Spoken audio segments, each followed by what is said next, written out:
तो अग्निपथ योजना को लेकर देश भर में बवाल जारी है। सबसे ज्यादा असर बिहार में देखा जा रहा है, जहां सैकड़ों छात्र केंद्र सरकार की इस योजना के खिलाफ सड़कों पर उतर आए। अब इस पूरे मामले को लेकर नेता प्रतिपक्ष तेजस्वी यादव ने केंद्र सरकार पर जमकर निशाना साधा। तेजस्वी ने कहा कि ये योजना सेना के अधिकारियों के लिए क्यों नहीं है। उन्होंने पूछा कि क्या सरकार ने मनरेगा की तरह रोजगार देने की योजना बनाई है। तेजस्वी ने पूछा कि क्या ये आरएसएस का छिपा हुआ एजेंडा है। आरजेडी नेता तेजस्वी यादव ने प्रेस कॉन्फ्रेंस करते हुए कई सवाल दागे, जिसमें उन्होंने कहा कि सरकार बिना विचार विमर्श के ऐसी योजना लेकर आती है। उन्होंने कहा कि युवाओं के भविष्य के साथ खिलवाड़ नहीं होना चाहिए। उन्होंने कहा कि सरकार ने 1 रैंक 1 पेंशन की बात की, लेकिन अब नो रैंक नो पेंशन लेकर आ गई है। जो सरकार जो बात की 1 रैंक 1 पेंशन का, आखिर नो रैंक नो पेंशन ले आई। क्या ये नहीं दर्शाता है कि सरकार में प्लानिंग ही नहीं है, बल्कि दूरदर्शिता की भी घोर अभाव है। 12वां सेना में प्रतिवर्ष 50-60 हज़ार सैनिक रिटायर होते हैं। पिछले 3 सालों में 1.5 लाख से अधिक सैनिक रिटायर हो चुके हैं और एक भी भर्ती नहीं निकाली गई। सरकार अब कह रही है कि कुछ हज़ार की बहाली करेंगे, वो भी 4 साल के ठेके पर। क्या यह युवा के साथ विश्वासघात नहीं है? रिक्त पदों पर सरकार कोई चर्चा क्यों नहीं करती? मतलब 1.5 लाख लोग रिटायर्ड हो गए, अब तक जो है बहाली जो है अब तक नहीं हुई है, रिक्रूटमेंट अब तक नहीं हुआ। तो इसलिए ये सवाल बहुत महत्वपूर्ण है।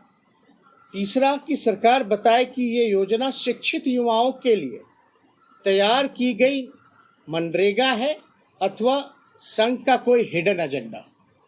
ये बहुत ही इम्पोर्टेंट है कि ये जो है, जो शिक्षित हैं, क्या उनके लिए मनरेगा के लिए मनरेगा जैसा रोजगार है क्या?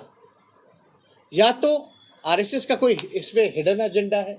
क्योंकि आप लोग सब लोग जानते हैं कि इसमें पूरी तरीके से जो है 4 साल बाद जो है उनको हटा दिया जाएगा और केवल 75% जो है वो हट जाएंगे। केवल 25% की संभावना है, यानी बेरोजगार होने की इस योजना में संभावना जो है वो बहुत ही ज़्यादा है। स्वतः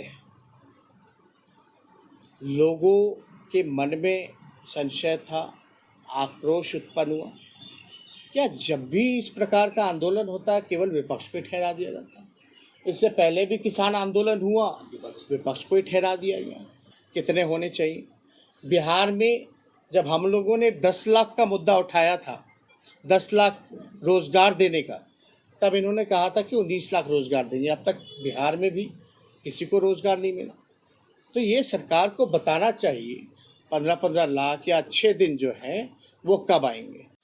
खबरों के निष्पक्ष विश्लेषण के लिए सब्सक्राइब करें Jantantra TV and press the bell icon. Never miss any update.